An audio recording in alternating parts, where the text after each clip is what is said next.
ನೋಡಿ, ರಾಜ್ಯದಲ್ಲಿ ಮೇಕೆದಾಟು ಅಣೆಕಟ್ಟು ನಿರ್ಮಾಣ ಮಾಡಲೇಬೇಕು ಅಂತ ಸ್ವತಃ ಡಿಸಿಎಂ ಡಿಕೆ ಶಿವಕುಮಾರ್ ಅವರು ಪಣ ತೊಟ್ಟಿದ್ದಾರೆ. ಆದ್ರೆ ತಮಿಳುನಾಡು ಈ ವಿಚಾರದಲ್ಲಿ ಪದೇ ಪದೇ ಖ್ಯಾತಿ ತೆಗಿತಾ ಇದೆ. ಈಗ ಮತ್ತೊಮ್ಮೆ ರಾಜ್ಯ ಸರ್ಕಾರಕ್ಕೆ ತಮಿಳುನಾಡು ಸರ್ಕಾರ ಸವಾಲ್ ಹಾಕಿದೆ. ಮೇಕೆದಾಟು ಅಣೆಕಟ್ಟು ನಿರ್ಮಿಸೋದಕ್ಕೆ ಒಂದೇ ಒಂದು ಇಟ್ಟಿಗೆ ಇಡೋದಕ್ಕೆ ಸಾಧ್ಯವಿಲ್ಲ ಅಂತ ತಮಿಳುನಾಡು ಸಚಿವರೊಬ್ಬರು ಸವಾಲ್ ಹಾಕಿದ್ದಾರೆ.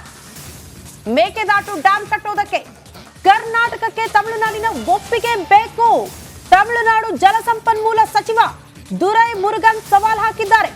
ತಮಿಳುನಾಡು ವಿಧಾನಸಭೆಯಲ್ಲಿ ಸಚಿವ ದುರೈ ಮುರುಗನ್ ಈ ಹೇಳಿಕೆ ಕೊಟ್ಟಿದ್ದಾರೆ. ಕರ್ನಾಟಕದಲ್ಲಿ ಬಿಜೆಪಿ ಮತ್ತು ಕಾಂಗ್ರೆಸ್ಗೆ ಮೇಕೆದಾಟು ರಾಜಕೀಯ ಅಷ್ಟೇ.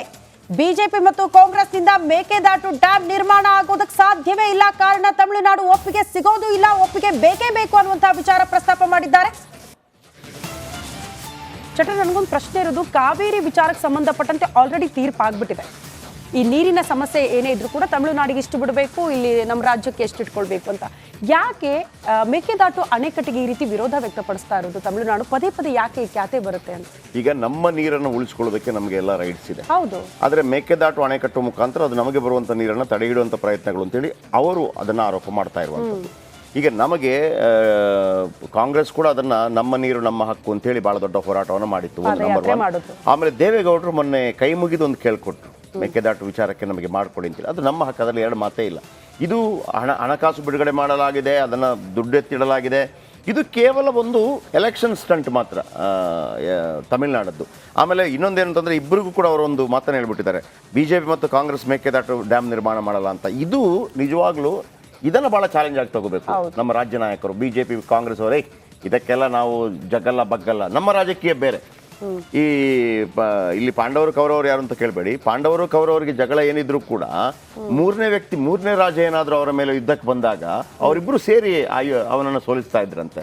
ಸೊ ಹಾಗಾಗಿ ಇಲ್ಲೇನಾಗಿದೆ, ಅವ್ರು ಮಾಡ್ತಾ ಇರುವಂಥ ಆರೋಪಗಳಿದ್ರೆ ಕೇವಲ ಆರೋಪಗಳು ಮಾತ್ರ, ಅವರಿಂದ ಏನೂ ಮಾಡೋಕ್ಕಾಗಲ್ಲ. ಯಾಕಂದರೆ ನಮ್ಮ ನೀರನ್ನು ಇಷ್ಟೇ ಬಿಡಬೇಕು ಅಂತೇಳಿ ಒಂದು ತೀರ್ಮಾನ ಕೈಗೊಳ್ಳಲಾಗಿದೆ, ಇಷ್ಟು ನೀರನ್ನು ಬಿಡಲೇಬೇಕು ಅಂತೇಳಿ. ಈಗ ಕಳೆದ ಬಾರಿ ಕೂಡ ಗಲಾಟೆ ಆಗಿದ್ದೆ ಏನು ಅಂತಂದರೆ, ನಾವು ಆಲ್ರೆಡಿ ಮಳೆ ಬಂದಿದ್ರೆ ಬಿಡ್ತಾ ಇದ್ವಿ, ಮಳೆ ಬರದ ಕಾರಣಕ್ಕಾಗಿ ನಮಗೆ ಬಿಡ್ಲಿಕ್ಕೆ ಆಗ್ತಾ ಇಲ್ಲ, ನಮ್ಮ ನೀರನ್ನು ನಾವು ಉಳಿಸ್ಕೊಳ್ಬೇಕಾಗತ್ತೆ. ಆಮೇಲೆ ಇಷ್ಟು TMC ನೀರುಗಳು ಹೋಗಬೇಕು ಅಂತ ಹೇಳ್ತಾ ಇದ್ದಾಗ ನಾವು ದೊಡ್ಡ ಸುದ್ದಿ ಮಾಡ್ತಾ ಇದ್ವಲ್ವಾ, ಅದು ಏನು ಗೊತ್ತಾ, ತನ್ನಿಂತಾನೆ ಹರಿದು ಹೋಗುತ್ತೆ, ನಾವೇನು ಬಿಡಬೇಕಾಗಿಲ್ಲ. ಅದು ಆ ಥರ ಸಿಸ್ಟಮ್ ಮಾಡಿಟ್ಟಿದ್ದಾರೆ. ನಮಗೆ ಬರೋದು ಬರಗಾಲಗಳು ಬಂದಾಗ, ನೀರು ಬರದೇ ಇದ್ದಾಗ ಮಾತ್ರ ನಮ್ಗೆ ತೊಂದರೆ ಆಗೋದು.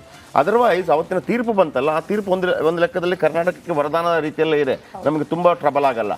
ನಮಗೆ ಪ್ರಕೃತಿ ಮುನಿದರೆ ಮಾತ್ರ ಪ್ರಾಬ್ಲಮ್ ಆಗ್ತಾ ಇರುವಂಥದ್ದು. ಈಗಿರುವಂಥದ್ದು ಇದೆಯಲ್ಲ, ಅದು ಕೇಂದ್ರ ಸರ್ಕಾರ ಅದಕ್ಕೆ ಓಕೆ ಅಂತ ಹೇಳಬೇಕು. ಈಗ ಇವರು ರಾಜಕೀಯ ಕಾರಣಕ್ಕಾಗಿ ಹೇಳಿದ್ದಾರೆ. ಮತ್ತು ಅವರು ಹೇಳಿದ್ದನ್ನು ಕೇಳಿಸ್ತೀನಿ ನಿಮಗೆ. ಅವರನ್ನು ನೋಡಿದಾಗ ನನಗನ್ಸುತ್ತೆ ನಿಜವಾಗ್ಲೂ ಅವರಿಗೆ ಒಂದು ಇಟ್ಟಿಗೆ ಎತ್ತಿಡ್ಲಿಕ್ಕೆ ಸಾಧ್ಯ ಇಲ್ಲ. ಅವರನ್ನು ನೋಡಿದ್ರೆ ನನಗನ್ಸುತ್ತೆ ಅವ್ರಿಗಂತೂ ಸಾಧ್ಯ ಇಲ್ಲ. ಹಂಗಿದ್ದಾರೆ ಅವರು. ಏನು ಹೇಳಿದ್ದಾರೆ ಕೇಳಿಸ್ಕೊಳ್ಬೇಕಿದೆ.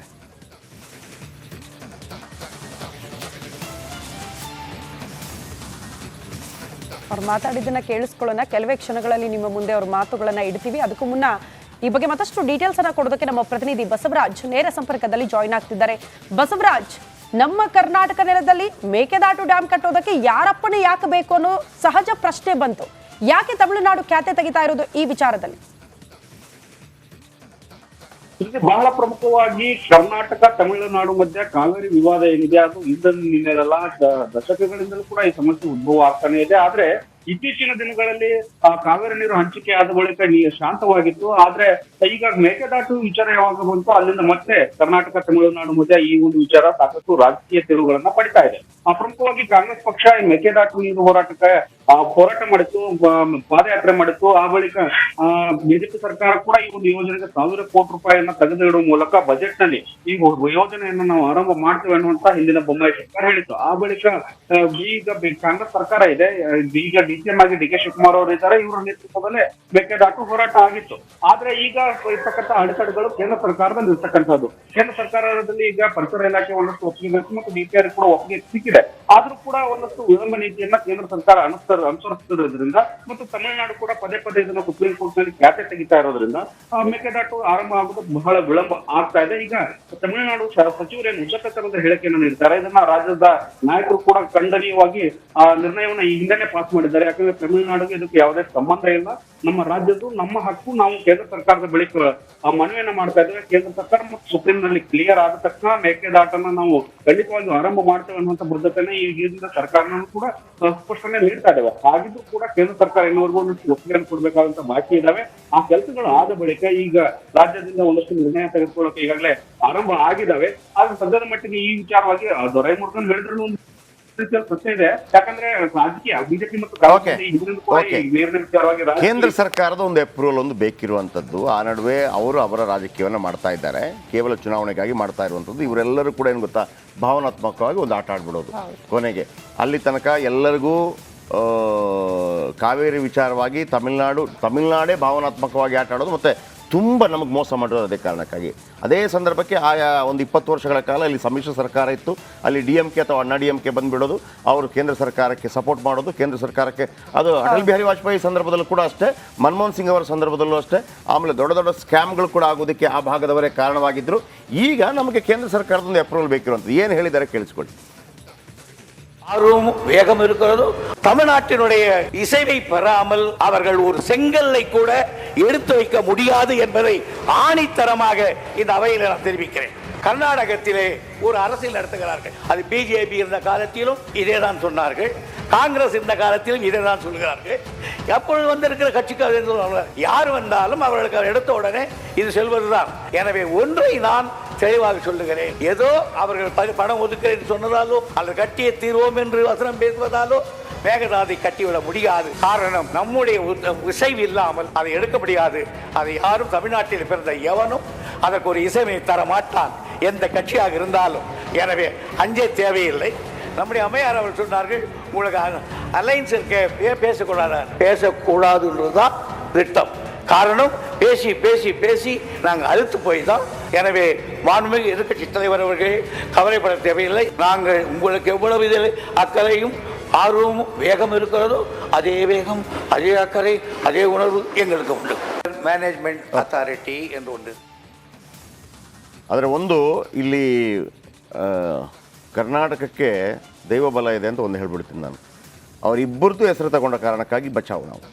ಕಾಂಗ್ರೆಸ್ ಮತ್ತು BJP ಇಬ್ಬರಿಂದ ಮಾಡೋಕ್ಕಾಗೋದಿಲ್ಲ ಅಂತ ಹೇಳಿದ್ದಾರೆ. ಈಗ ಇವರಿಗೆ ಪ್ರತಿಕ್ರಿಯೆ ಹೆಂಗಿದೆ ಅಂತ ನಮ್ಮ ಇಡೀ ಪೊಲಿಟಿಕಲ್ ರಿಪೋರ್ಟರ್ ಇವತ್ತು ಕೇಳಬೇಕು. BJP ಅವ್ರ ಹತ್ರ ಕೇಳಬೇಕು ಮತ್ತು ಕಾಂಗ್ರೆಸ್ ಅವ್ರ ಹತ್ರ ಕೇಳಬೇಕು. ಮೇಕೆದಾಟು ಬೇಕಾ ಬೇಡವಾ ಅಂತೇಳಿ.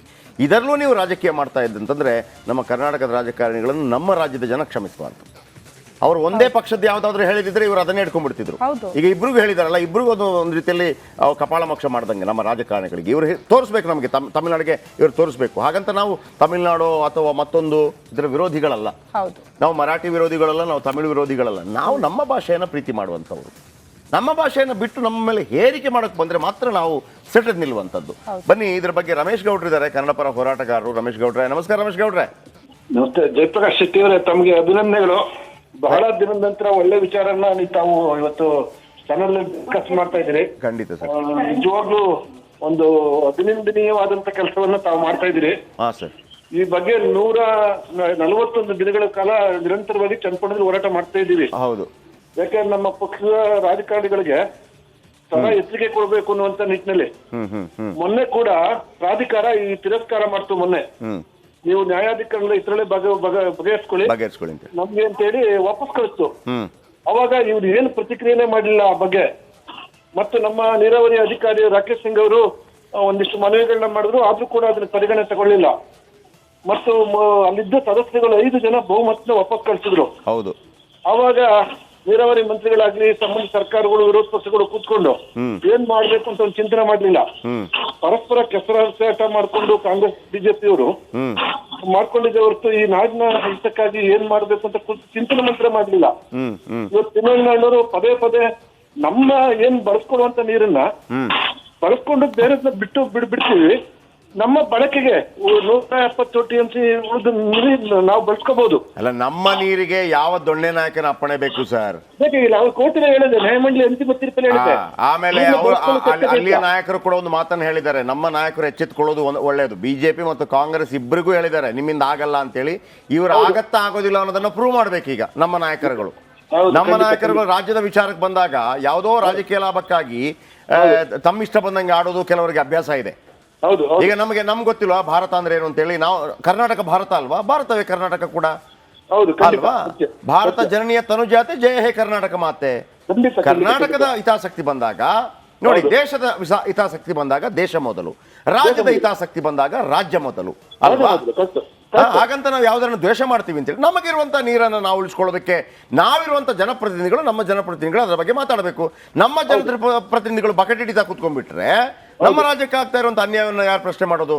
ಇದರ ಬಗ್ಗೆ ರಮೇಶ್ ಗೌಡ್ರೆ ಇದರ ಬಗ್ಗೆ ಧ್ವನಿ ಎತ್ತಬೇಕು. ಕನ್ನಡ ಸಂಘಟನೆಗಳು ಧ್ವನಿ ಎತ್ತಬೇಕು, ಎಲ್ಲ ರಾಜಕೀಯ ಪಕ್ಷಗಳು ಧ್ವನಿ ಎತ್ತಬೇಕು, ಎಲ್ಲ ಸಂಘಟನೆಗಳು ಧ್ವನಿ ಎತ್ತಬೇಕು. ಯಾಕಂದ್ರೆ ಆ ಕುಡಿಯುವ ನೀರಿನ ವಿಚಾರವಾಗಿ ಆಯ್ತಾ, ಯಾವುದೇ ಜಾತಿಯವನು ಮತ್ತೊಬ್ಬನು ಆ ನೀರು ಕುಡಿದ್ರೆ ಮಾತ್ರ ಅವನು ಬದುಕೋದು, ಅವನ ಹೋರಾಟವೋ ಮತ್ತೊಂದೋ ಪಾರ್ಟಿಗಳೋ whatever it may be. ಹೌದಾ ಅಲ್ಲ? ಥ್ಯಾಂಕ್ ಯು ರಮೇಶ್ ಗೌಡ್ರೆ, ನಮ್ಮ ಜೊತೆ ಮಾತನಾಡೋದಕ್ಕಾಗಿ. ನಾವೆಲ್ಲರೂ ಈ ಕಾವೇರಿ ನದಿ ವಿಚಾರವಾಗಿ, ಮೇಕೆದಾಟು ಅಣೆಕಟ್ಟು ವಿಚಾರವಾಗಿ ಆ ವಯೋವೃದ್ಧ ದೇವೇಗೌಡರು ಕೈ ಮುಗಿದು ಕೇಳ್ಕೊತಾರಲ್ರಿ ಲೋಕಸಭೆಯಲ್ಲಿ, ನಮಗೆ ಅನುವು ಮಾಡಿಕೊಡಿ ಅಂತ ಅಂದ್ಬಿಟ್ಟು. ಇವರೆಲ್ಲ ಯೂತ್ಗಳು ಮತ್ತೊಂದು ಹೇಳ್ತಾರೆ ನೋಡಿ, ಕಲಿಬೇಕು ಅವ್ರನ್ನ. ಪಾಲಿ ನಾರಿಮನ್ ಅವ್ರಿಗೆ ಯಾಕೆ ಅಷ್ಟೊಂದು ರೆಸ್ಪೆಕ್ಟ್ ಕೊಟ್ವಿ ನಾವು? ಆ ಕಾವೇರಿ ನೀರಿಗಾಗಿ ನಿರಂತರವಾಗಿ ಹೋರಾಟ ಮಾಡಿದಂಥವ್ರು ಅವರು. ಹಾಗಂತ ನಾವು ನಮಗೆ ನೀರು ಕೊಡಿ, ತಮಿಳ್ನಾಡವರು ನೀರಿಲ್ಲದ ಸಾಯಿಲಿಂತಲ್ಲ, ನಾವು ಅಂಥವ್ರ ಕಟುಕರಲ್ಲ ನಾವು. ನಮ್ಮ ಪಾಲಿನ ನೀರಪ್ಪ, ನಮ್ಮ ಪಾಲಿನ ನೀರನ್ನು ಹೆಂಗೆ ಬಳಸ್ಕೋಬೇಕು, ಏನು ಬಳಸ್ಕೋಬೇಕು ಅಂತೇಳಿ ನಾವೇನು ಈ ತಮಿಳ್ನಾಡವರಿಂದ ಕಲಿಬೇಕಾಗಿಲ್ಲ ಪಾಠ. Thank you.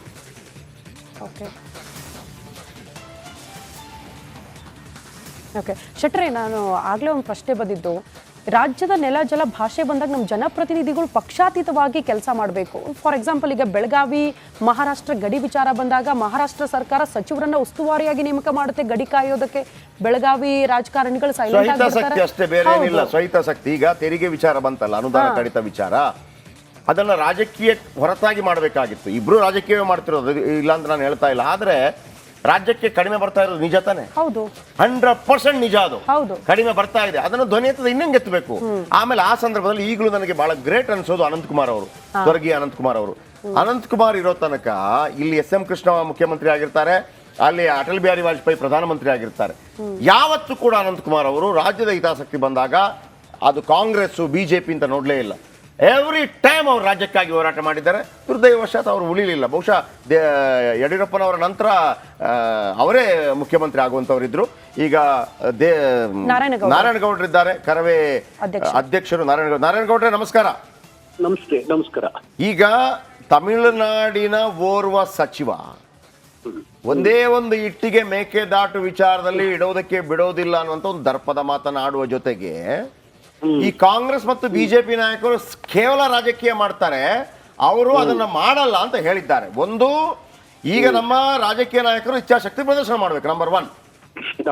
ಎರಡನೇದಾಗಿ ಇವರು ಯಾರು ಸರ್ ಹೇಳಕ್ಕೆ ನಮಗೆ, ನಮ್ಮ ಅಣೆಕಟ್ಟು ಕಟ್ಕೊಳ್ಳೋದಕ್ಕೆ ಇವ್ರು ಯಾರು? ಏನ್ ಹೇಳ್ತೀರಿ ಇದ್ರ ಬಗ್ಗೆ? ಬಹುಶಃ ನೀವೊಂದು ಮಾತನ್ನು ಹೇಳ್ತಾ ಇದ್ದೀರಿ. ಅನಂತ್ ಕುಮಾರ್ ಅವರು ಕೇಂದ್ರದ ಸಚಿವರಾಗಿದ್ದಂತ ಸಂದರ್ಭದಲ್ಲಿ ಇಲ್ಲಿ ಕಾಂಗ್ರೆಸ್ ಪಕ್ಷ ಅಧಿಕಾರದಲ್ಲಿತ್ತು. SM ಕೃಷ್ಣ ಅವರು ಮುಖ್ಯಮಂತ್ರಿ ಆಗಿದ್ರು. ಹೌದು. ಕೇಂದ್ರದಲ್ಲಿ ವಾಜಪೇಯಿ ಅವರು ಪ್ರಧಾನಮಂತ್ರಿಗಳಾಗಿದ್ದಂತ ಕಾಲ. ಹೌದು. ಅವತ್ತು ಕೇಂದ್ರ ಮತ್ತು ರಾಜ್ಯ ಸರ್ಕಾರಕ್ಕೆ ಕೊಂಡಿ ಆಗಿ ಹೌದು ಕೆಲಸ ಮಾಡ್ತಿದ್ದಂತವರು ಅನಂತ್ ಕುಮಾರ್ ಅವರು. ಹೌದು.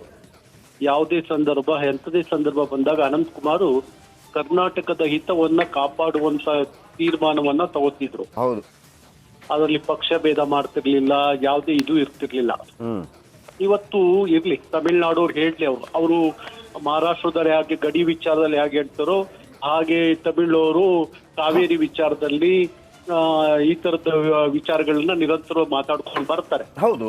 ಆದ್ರೆ ಕೇಂದ್ರದಲ್ಲಿ ಇವತ್ತು ಅಧಿಕಾರದಲ್ಲಿ ಇರುವಂತದ್ದು BJP. ಹೌದು. ಹಾಗಾಗಿ ನಮ್ಮ ಏನು ಲೋಕಸಭಾ ಸದಸ್ಯರಿದ್ದಾರಂತ ಕರ್ನಾಟಕದಿಂದ ನಾವು ಏನು ಆಯ್ಕೆ ಮಾಡಿ ಕಳ್ಸಿದೀವಲ್ಲ, ಹೌದು, ಅವರು ಒಟ್ಟಾರೆ ನಿಂತು ಎಲ್ಲ ಲೋಕಸಭಾ ಸದಸ್ಯರು ಕೇಂದ್ರದ ಮೇಲೆ ಒತ್ತಡವನ್ನ ಹಾಕಿ ಮುಂದೆ ಲೋಕಸಭಾ ಚುನಾವಣೆ ಇದೆ. ಹೌದು. ಬಹುಶಃ ಅವ್ರಿಗೆ ಗೊತ್ತಿದೆ ತಮಿಳ್ನಾಡಲ್ಲಿ ಅವ್ರಿಗೇನು ವೋಟ್ ಹಾಕಲ್ಲ. ವೋಟ್ ಹಾಕಿದ್ರೆ ಕರ್ನಾಟಕದವರೇ ವೋಟ್ ಹಾಕಿದ್ರೆ. ಹೌದು.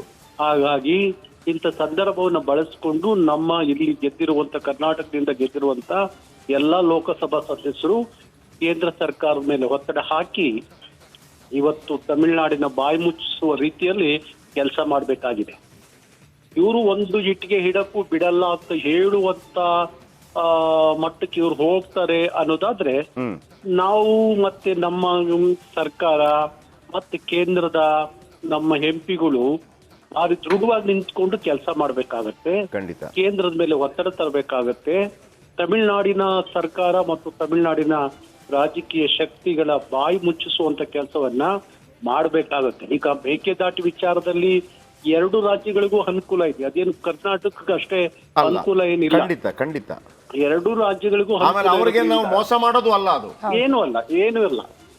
ಅವ್ರಿಗೂ ಏನು ಸಲ್ಲಬೇಕು ಅದು ಸಲ್ಲುತ್ತೆ. ಹಾಗಾಗಿ ಒಂದು ಮೇಕೆದಾಟು ಕಟ್ಟೋದ್ರಿಂದ ಅವ್ರಿಗೆ ಏನು ಯಾವ ನಷ್ಟವೂ ಇಲ್ಲ, ಅದರಿಂದ ಲಾಭ ಇದೆ ಹೊರತು ನಷ್ಟ ಏನಿಲ್ಲ. ಖಂಡಿತ. ಹಾಗಾಗಿ ತಮಿಳುನಾಡವರು ಇಂಥ ರಾಜಕೀಯ ಕಿತಾಪತಿಗಳನ್ನ ಬಿಟ್ಟು ಒಕ್ಕೂಟದ ಭಾರತದೊಳಗ ಬದುಕುವ ರೀತಿ ನೀತಿಗಳನ್ನ ಕಲ್ತ್ರೆ ಬಾರಿ ಒಳ್ಳೆಯದು, ಕಲಿಬೇಕದನ್ನ. ಅದಕ್ಕೋಸ್ಕರ ತಮಿಳುನಾಡಿಗೂ ನಾವು ಹೇಳ್ತಾ ಇದೀವಿ, ಈ ಮತ್ತೆ ಕಾವೇರಿ ಅಂತ ಮಹಾ ಘಟನೆಗಳು ಮತ್ತೆ ಮರುಕಳಿಸಬಾರದು ನೋಡಿ ಕರ್ನಾಟಕದೊಳಗಡೆ. ಹಂಗ ಅನ್ನೋದಾದ್ರೆ ತೆಪ್ಪಗಿದ್ರೆ ಬಾರಿ ಒಳ್ಳೇದು ತಮಿಳುನಾಡು ಮತ್ತು ತಮಿಳುನಾಡು ಸರ್ಕಾರ ಅಂತ ಹೇಳಿಕ್ ಇಷ್ಟಪಡ್ತೀನಿ. ಎಸ್, ಥ್ಯಾಂಕ್ ಯು ನಾರಾಯಣಗೌಡ್ರೆ ನಮ್ಮ ಜೊತೆ ಮಾತನಾಡೋದಕ್ಕಾಗಿ. ನಾರಾಯಣಗೌಡ್ರು ಒಂದು ಮಾತನ್ನು ಹೇಳಿದ್ರ ಜೊತೆಗೆ ನಮ್ಮ ರಾಜ್ಯ